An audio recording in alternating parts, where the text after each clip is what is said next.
Have you ever found yourself making like a snap judgment, only to wonder later what on earth you were thinking? Oh, definitely. Or maybe you've spent ages, meticulously weighing every single option for a big decision, trying to be super rational. Exactly. Well, what if we told you there's actually a Nobel Prize-winning explanation for these kinds of contradictory impulses right inside your own mind? And understanding it could fundamentally change how you navigate the world.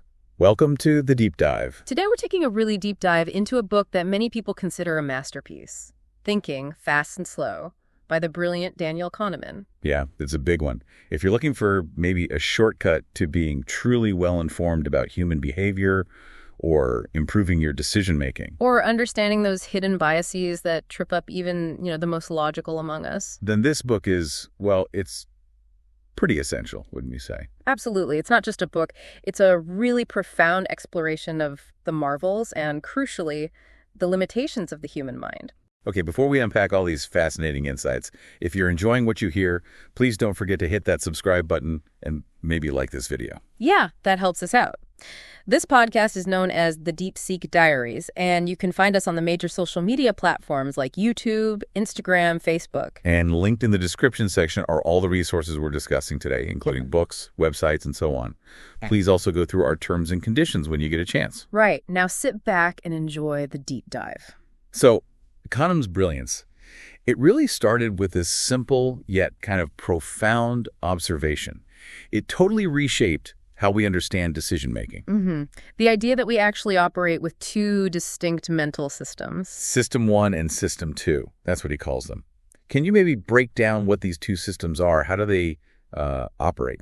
Sure. So think of System 1 as your mind's autopilot. It's the fast, intuitive, automatic thinking. It happens without you even trying, really. Okay, fast and automatic. Yeah, it operates super quickly with little or no effort, and you don't feel any sense of voluntary control.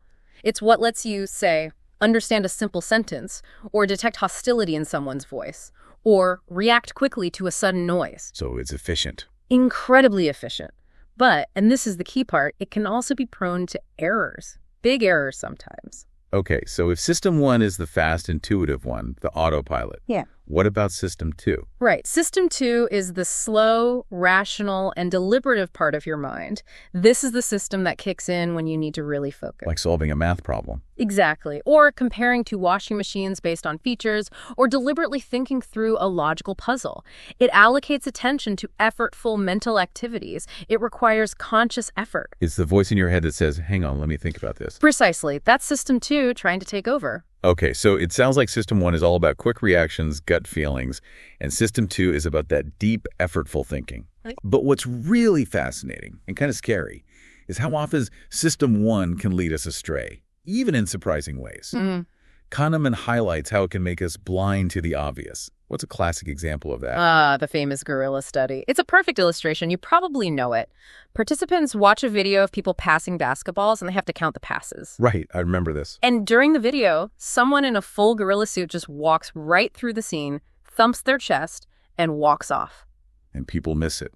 A surprisingly significant number of people completely miss the gorilla because their System 2 is so focused, so intent on counting the passes, that System 1 just filters out the gorilla as irrelevant. Exactly. And Kahneman's big takeaway from this isn't just that we miss things, it's that we can be blind to the obvious and we are also blind to our blindness. We genuinely don't even know what we've missed. Wow. That's quite an eye-opener, isn't it? It makes you wonder what else we might be missing just going about our day because our attention is somewhere else. Totally. And it's not just about what we miss visually. Our emotional state plays a huge role, too. How so? Well, Kahneman points out that when we are uncomfortable and unhappy, we lose touch with our intuition. Ah, okay. So when you're in a bad mood, your System 1 gut feelings might not be reliable. Exactly. Your intuition gets fuzzy. So emotions aren't just, something happening alongside our thinking. They directly impact the quality of those quick judgments. That makes sense.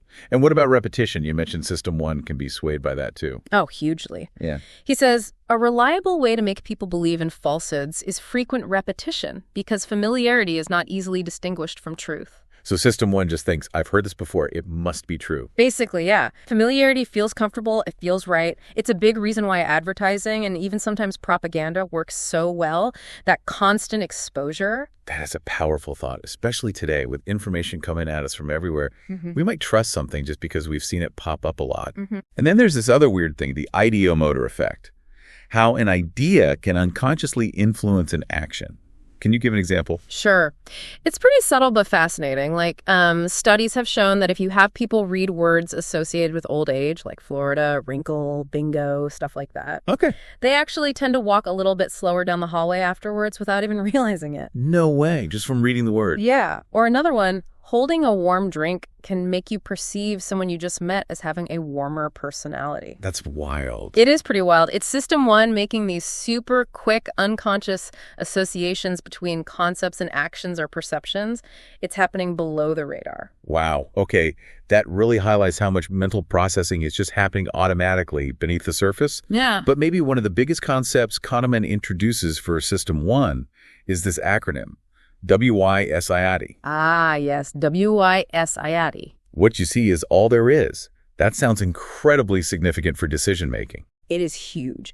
WISIATI is basically System 1's tendency to construct a coherent, believable story using only the information that's immediately available. And it ignores what it doesn't know. Completely ignores it. It doesn't account for missing information, doesn't think about statistics or probabilities very well. It just wants a neat, plausible narrative right now based on whatever's in front of it. So that leads to overconfidence. Definitely overconfidence. Also things like hindsight bias, I knew it all along, and just a general neglect of how much luck or randomness plays a role. System 1 hates uncertainty and gaps in knowledge. So the key insight there is what? We need to actively ask what we're missing. Exactly. When a situation feels maybe too clear-cut, especially if the stakes are high, you need to consciously pause and ask, okay, what am I not seeing here? What crucial information might be missing from this picture? Because your mind's default is to assume the picture is complete, even if it's really just a quick sketch. Okay, so if System 1 is doing all this fast, intuitive, but sometimes error-prone stuff, what's System 2's role supposed to be? Is it our internal fact-checker? That's a good way to put it. Yeah, System 2's primary job, according to Kahneman, is to overcome the impulses of System 1. It's meant to act as our self-control. The grown-up in the room? Sort of, yeah. It's in charge of the effortful, statistical, complex reasoning. It's the part that can hopefully distinguish between correlation and causation. Just because two things happen together doesn't mean one caused the other. Right. It's meant to be the sober, analytical part, stepping in when precision and logic are really needed. Well, it's not perfect either, is it? Kahneman warns about System 2's weaknesses, too. Where does it often fall short? Oh, absolutely. System 2 is, lazy. Kahneman says it can be blocked when otherwise engaged, indolent, or full of pride. Indolent. Lazy. Yeah, it takes effort to use System 2, and we often just don't bother. Or if we're busy thinking about something else, System 2 is offline for other tasks. And pride. If System 1 offers a conclusion that feels good or boosts our ego, System 2 might just rubber stamp it instead of questioning it. So it ends up just justifying System 1's impulses sometimes. Often, yes. It serves System 1 rather than correcting it. Kahneman points out, quite worryingly, the ease at which we stop thinking is rather troubling. Even when we should be engaging System 2, we often default back to the easier, faster way. Because System 2 uses up energy. It's a limited resource. Exactly. You can't run System 2 at full throttle all day long. It gets tired. And when it's tired, or when System 1 presents a really compelling story, System 2 might just shrug and go along for the ride. Okay, this brings us to how Kahneman, who won a Nobel Prize in economics, right? That's right. And economics, not psychology, interestingly enough. How he basically blew up the standard economic model of the rational agent. Yeah. A huge deal. Oh, it was absolutely revolutionary. Traditional economics was built on this idea of econs, perfectly rational beings who always make choices to maximize their own utility or benefit. Logical robots, basically. Pretty much. But Kahneman, coming from psychology, showed that real humans aren't like that at all. Our choices are really prone to what he called the relativity of shifting reference points. Meaning context matters a lot. Hugely. Our decisions depend heavily on the context we're in, our starting point, how things are framed, not just pure objective value.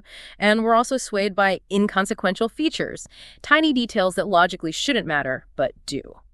So this led to his Nobel-winning idea, prospect theory. Yes, prospect theory developed with his longtime collaborator Amos Tversky. It demonstrates that humans really struggle to make what Kahneman calls reality-bound preferences. We react differently to potential losses than potential gains, for instance. We're swayed by the framing. It's much more about perception than pure logic. And this is where he talks about the difference between real humans and those ideal econs, highlighting all our common biases. Exactly. He lays out so many of these cognitive biases that affect us humans. Like what? Give us some examples. Well, there's the endowment effect. Yeah. That's where we irrationally overvalue something just because we own it. Right, like my favorite old mug is priceless to me, but objectively worthless. Precisely, even if you just got it. Then there's the classic sunk cost fallacy. Throwing good money after bad. Yep. Continuing to invest time, money, or effort into something just because you already invested, even when it's clearly not working out anymore. We see it in bad investments, projects, even relationships sometimes. Because cutting losses feels like admitting failure. It feels like a bigger loss, yeah. System 1 hates losses. And then there are others, like maybe entitlement, where we feel we deserve something just because we've put in some effort or waited a while. It's kind of humbling how even so-called trained professionals fall into these traps. Oh, all the time. Kahneman talks a lot about the illusion of skill. It's everywhere. Where experts think they're better than they are? Essentially, yes. He uses examples like stock traders, or even people conducting job interviews.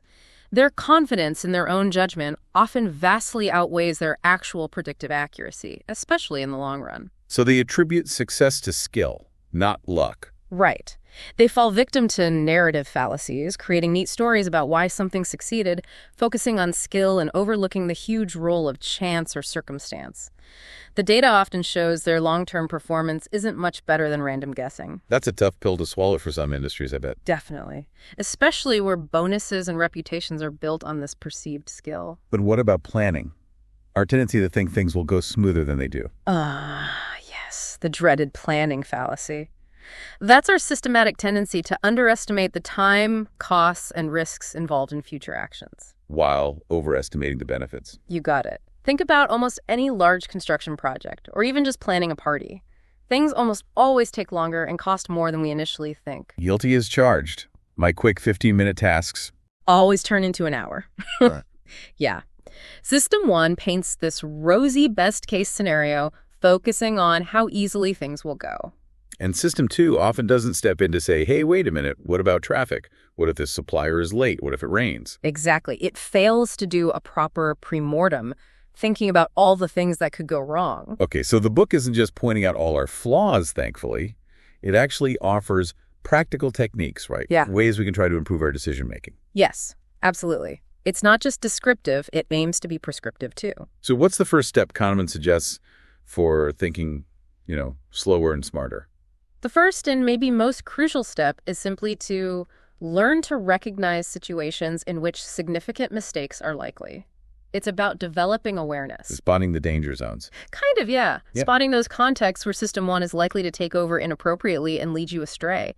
Becoming aware of your own common biases and the situations that trigger them. Like when you're under pressure or tired, or maybe if a decision feels too easy. Exactly. Those should be red flags that signal, okay, slow down. Engage System 2.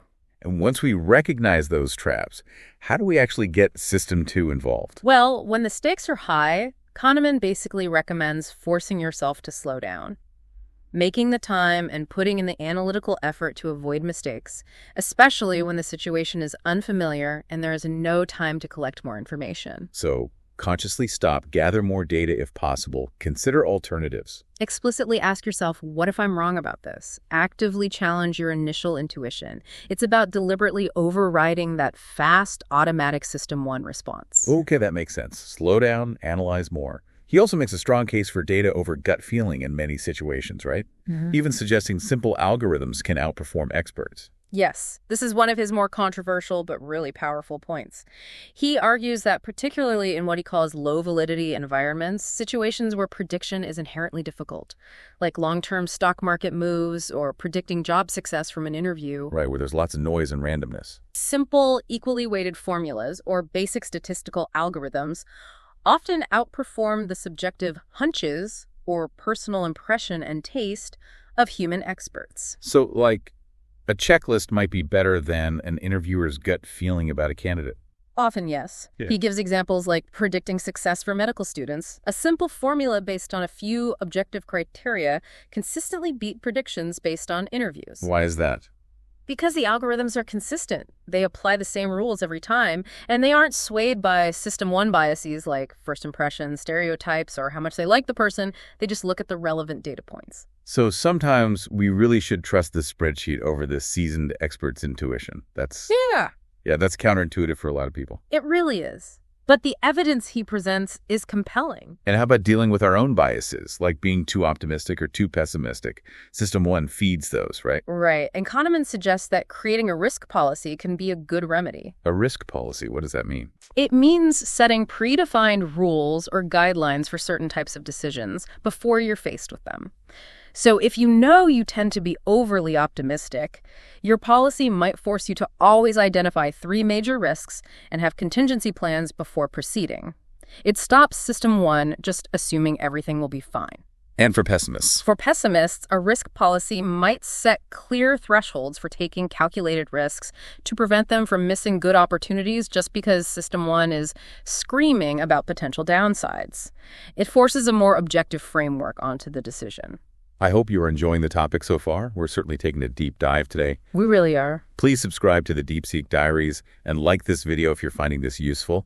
Don't forget you can find us on the major social media platforms like YouTube, Instagram, Facebook, Twitter. And all the resources, including links to Thinking Fast and Slow, are in the description section. Definitely check those out. Okay, so let's talk about the author himself for a moment. Daniel Kahneman. His credibility is obviously immense. Oh, absolutely. As we mentioned, Nobel Memorial Prize in Economic Sciences in 2002, shared with Vernon L. Smith. And he's actually a psychologist by training. Right, which makes his impact on economics even more remarkable. Exactly. His work on judgment, decision-making, behavioral economics, it fundamentally changed things. He's also professor emeritus at Princeton, named a top global thinker, listed as one of the most influential economists. The list goes on. His work challenged decades of assumptions. And the book itself reflects that stature, doesn't it? It's often called one of the most influential books of the 21st century. It really is. The Financial Times called it a masterpiece, and it's sold, over 10 million copies worldwide? Which is just incredible for a book this, dense and rigorous. It's not exactly beach reading. No, definitely not. But it's clearly struck a chord. It's interesting, too, how it compares to other popular books on similar topics. Like Malcolm Gladwell's Blink. Yeah, exactly. Kahneman offers a far more rigorous explanation of snap judgments than Blink. Gladwell gives great stories about intuition, but Kahneman really dissects the mechanisms, the why, the when, and importantly, the when not to trust your gut. He gets into the nitty-gritty of System 1 and System 2. More science, less anecdote. More deep science, yes. And he even touches on older ideas, suggesting that maybe Julian Jaynes's concept of the bicameral mind wasn't totally off base regarding unconscious mental processes. System 1 handles a lot of that stuff Jaynes talked about, like driving automatically or playing music without conscious thought. Kahneman provides a framework. Fascinating. Okay, so what about the readers? What's the general consensus from the literally tens of thousands of people who've bought and reviewed this masterpiece on Amazon? Well, the numbers are pretty impressive. Overall sentiment is hugely positive. It holds a 4.5 out of 5 stars from, get this, nearly 46,000 global ratings. Wow, 4.5 from that many people is serious. Yeah, and a massive 69% of those are 5-star reviews, so people generally love it. What are the common praises? What do people highlight? The recurring themes are definitely its fascinating insights and how it genuinely makes you smarter. We saw reviews saying things like, one of the best books of my life, the kind that really makes you smarter. People consistently called an eye-opener and amazing. So it delivers on its promise of insight. It seems so. And interestingly, despite the depth, quite a few reviewers mentioned that the language is easy to understand and the book itself is entertaining.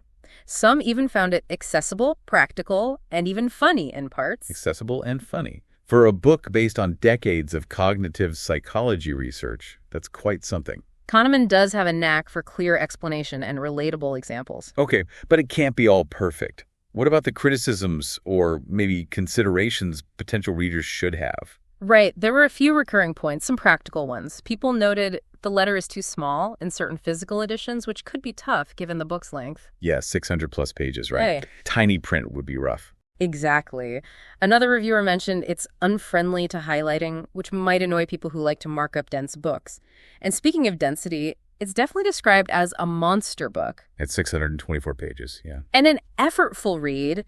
It's not something you breeze through. It requires concentration and time to really digest the ideas. So not light reading. Any specific chapters people found tough? The chapter specifically on prospect theory, his Nobel-winning concept, was mentioned as being potentially more technical or +.2, as one French reviewer put it. So readers might need to slow down and maybe reread that section carefully. Good to know. So who is this book really for, based on what readers are saying? Well, it seems clearly beneficial for anyone interested in psychology, obviously, especially maybe elementary students, just getting into the field, people wanting to understand how does our brain impact our actions. Basically, anyone looking for those rational perseverance and real-world knowledgeable insights. But probably not for someone looking for a quick, easy self-help book. Probably not. As one reviewer summed it up, it's definitely not a fun and simple read if you're looking for something lightweight. It demands attention, but the consensus is that it massively rewards that attention. Okay, so let's bring it all back home. Why does all this matter to you, the listener? What's the big takeaway? I think the core message is that this book really reveals how easily our minds are tripped up by error and prejudice, often even when we think we are being logical. It pulls back the curtain on our own thinking flaws. Exactly. But crucially, it doesn't just leave you there feeling flawed. It also provides those practical techniques and awareness tools to help you make better decisions at work, at home, and in everything you do. It's about understanding the system to work with it, and sometimes against it. And it's a humbling perspective too, isn't it? Kahneman stresses that knowing about these biases doesn't make you immune. Not at all. He says, we are inclined to strongly exclude present company from such judgments, meaning we think other people have these biases, but not us. But he makes it clear that even the enlightened are no more immune. So even researchers like him who study this stuff, they still fall prey to it. These cognitive features are just part of our fundamental human makeup, a feature of our constitution, not some flaw unique to less intelligent or less careful people. it makes me think of that old fable, the tortoise and the hare. How does that connect? Well, Kahneman's work seems to imply that maybe the slow, steady pace of the tortoise might be considered the right pace to take our judgments. System 2 thinking. Right, the deliberate, careful pace. But in our super busy, often complex and obtuse world, we're just so prone not to give the necessary time and perspective. We default to the hare, to system 1. That's a great analogy. We constantly default to speed and maybe miss opportunities for much clearer, better thinking because we just don't slow down enough. So maybe a final thought to leave people with. In a world that's increasingly driven by big data, by algorithms, by artificial intelligence, how does understanding these deep-seated inherent human biases change how we should approach decision-making? That's a huge question, isn't it? Does it make us more reliant on the algorithms, knowing our own flaws, or more careful about the biases baked into those algorithms? And can the whole art and science of making choices really get so much more interesting, as Kahneman suggests, once we truly grasp our own limitations? What will you, listening now, actually do differently after reflecting on your own 2 thinking systems? Will you try to catch System 1 in action? Will you consciously engage System 2 more often? Lots to think about there. I hope you have enjoyed today's deep dive into Daniel Kahneman's Thinking Fast and Slow. It's truly a foundational book. It really is. Please don't forget to check out the linked resources in the description section. Link to the book is definitely there. And please hit the subscribe and like buttons as you head off if you haven't already. We appreciate the support. Until the next deep dive, goodbye.